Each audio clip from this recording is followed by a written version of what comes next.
If you put your arms around them, your fear, you just walk up to it and put your arms around it. It's not so scary.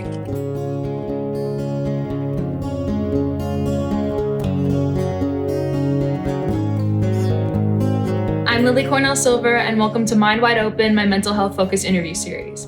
Today, I am talking to incredible singer-songwriter Ann Wilson, and we are going to be talking about her experiences with body shaming, the panic and anxiety that ensued from that, and tools she uses to overcome it. Thank you so much for watching, and I hope you enjoy. Hi, Ann. Thank you so much for being here. Hi. You're welcome. Thank you for having me. You're a musical icon, but you've also become, I think, an inspiration to people who are dealing with inner struggles at the same time.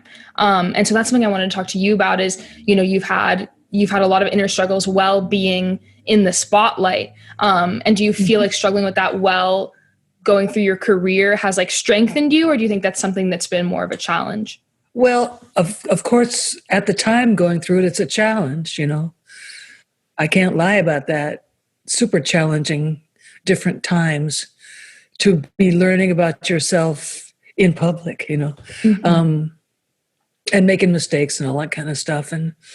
But now I know that it has really strengthened me. It's helped me get a thicker skin and just know when to drop things, when to just move on from things and not to get all tangled up in emotions and drama, you know, when to just walk. You know, something that's really helped me with that and something that I think has helped most people in our family and in our circle with that is music. And so I'm wondering when you got into music and if, you know, any inner challenges or inner struggles were things that inspired you to start to pursue music. Yeah, for me too, it's always been music that's the thing that has made me want to keep going. And because, you know, you and I both know, you probably know, and I know that the human element in the music industry is not the finest part of it. Right.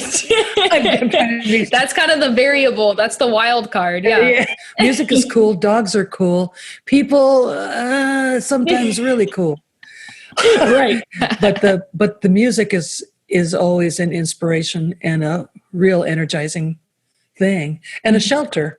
So how old were you? Like, when did you know music was the thing that you wanted to do with your life? I think I was probably about 12 or 13. Wow. And okay. I always felt, because I come from a real musical family like you, I always loved it and took part in it and everything with the family, but I never knew I was going to do it, you know, level up to a professional level till I saw the Beatles do it in 64. Oh, wow. Okay. So I would have been 13. Yeah. And just in the vein of mental health and being in the public eye, I read that you developed a lot of like anxiety and panic, you know, based on the people that were, you know, like body shaming you and you know, coming at you while you were performing. And so I'm wondering what that looked like for you and how you dealt with that and how you continue to deal with that. Well, I had that anxiety about that really peaked for me in the 1980s when Heart was having its biggest commercial success and playing like tour after tour after tour of all these bigger and bigger and bigger shows and having #1 records and all this kind of stuff. And when that happens, you get into this really intense cross-section of spotlights. And on top of that, it was, you know, MTV days when you had to not only be in a band, you had to look like a model, you had to be able to sing and dance and act and, you know, look just fantastic and all this kind of stuff all the time from every angle. Right. And you can do it on in a video, but then trying to take that whole thing out and reproduce it live was what was really super hard for me. And I kept getting criticized, you know, for not looking like a model, right? For being real. And there were a couple of reviews I remember that were just so cruel, so personal and just cruel and nasty that I remember one time going into reading this review. We were in an airport, and I read this review of the show the night before that really just landed on me for everything that was wrong with me, and didn't even mention that I sang, Right. and which is ridiculous. Like that's right, insane. right. Yeah. Oh, by the way, she's a singer. Right. But anyway, but I read this review, and it was so nasty that I had to go find a restroom and get into a stall and just chill, because I felt that I was just going to go crazy. Yeah. I felt it was just all too much. It was just, I couldn't take all that kind of personal criticism on such a huge public scale. And when I chilled out and I finally came out, I was okay. But that kind of thing started happening, where that led to me having stage fright. Like, I don't even want to go out there, Right. That kind of critique, all heaped upon one person in the band. It's all my fault, That was too much of a cross to bear for me. I couldn't handle it. Absolutely. And not to mention that it's completely an unnecessary cross to bear, and has nothing to do with you and your talent and anything that matters. And I think that's something, I'm really so thankful that you're here talking about this, because it's something that I think affects so many people. And I know, just looking back on my life, especially as like a young woman, it's really impacted my mental health, just the world we live in around diet culture and body shaming. And it's something that so many people in my life, even people I love so dearly, just feel obligated almost to comment on. And that's something I've dealt with my whole life, is people just feel like, even people I love and people I'm so close to, always comment on like what my weight is and what I look like before they even are like, how are you, And so I'm so thankful that you're here talking about that, because it's so impactful. Yeah. And I think, having said all the stuff we just said, I do think that the culture has come a long way since the 1980s in that regard. I think that there's more body acceptance now, simply because people have stepped forward and said, look, this is the way I am, I'm me, I think we have come a ways, but we're still a ways from really accepting each other, not only body-wise, but politically and just all kinds of ways. I think that's built into human nature, to try and compete.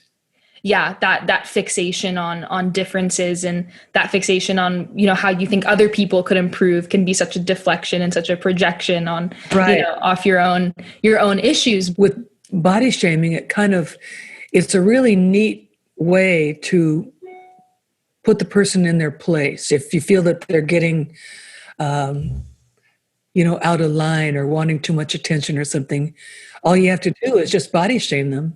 Right. And they automatically are wimped out. Right. And they withdraw. And so you can knock them down.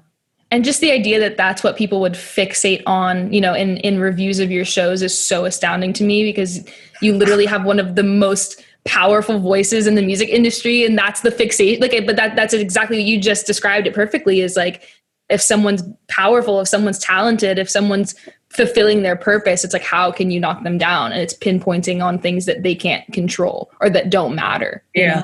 In the 1980s, that might have been the lowest of the low in terms of female acceptance that I've ever lived through. Right. It was when the lowest premium was put on female naturalness ever. It was just really incredible to live through that. And at first it was pretty fun to get all dressed up and have big, huge hair and the makeup and all that. It was fun because it was theater, but then it became an expectation. And you were on the road and touring and doing MTV stuff for many years while that was going on. So like, day to day, how did you deal with that anxiety, and how did you deal with that stage fright? Day to day, I think I partied, to relax, to escape those feelings of anxiety. Pretty classic reasoning, If something is really terrifying and off-putting and you can't face it, you might retreat into drugs and alcohol, which is what I did at the time. Right. And And also, that's such a classic rock and roll arc. You Totally. know what I mean? Totally. I started going to therapy, and I got sober, got clean, Mm-hmm. and that helped so much. And then came back to Seattle, uh, got off the big arena stage for some years.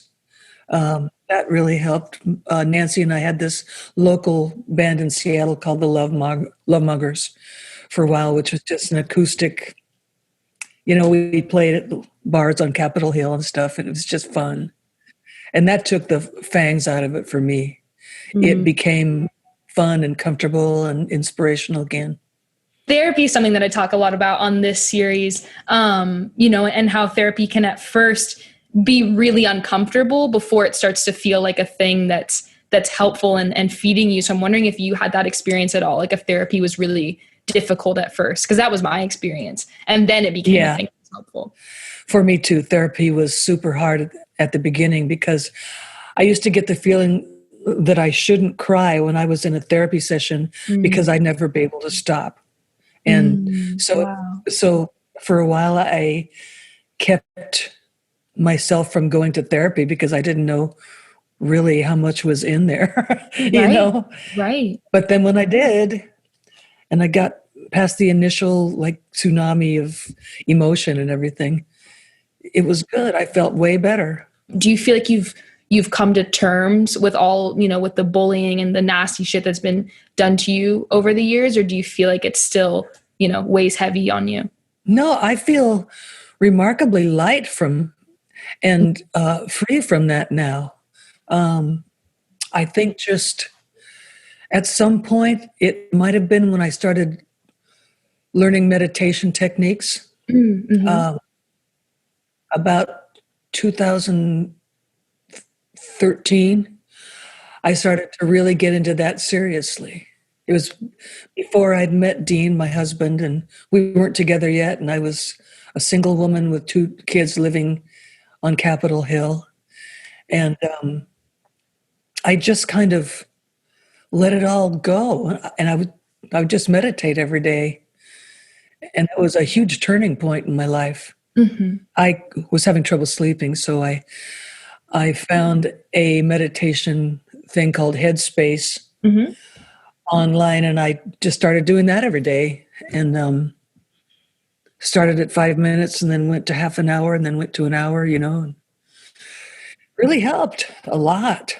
That it's funny because I had Eddie from Pearl Jam on my series, and he talked about Headspace too as something that's like Oh yeah, yeah, a compacted form of meditation that gives you those moments. It's and I think about the story you told about being in the bathroom stall at the airport, like that in and of itself is almost a form of meditation. You're giving yourself that moment where it's just you, and you're not worried about anything else or what anyone else is saying. And that groundedness has been something that's been so key for me in taking care of my mental health. So I'm glad to hear that that's right.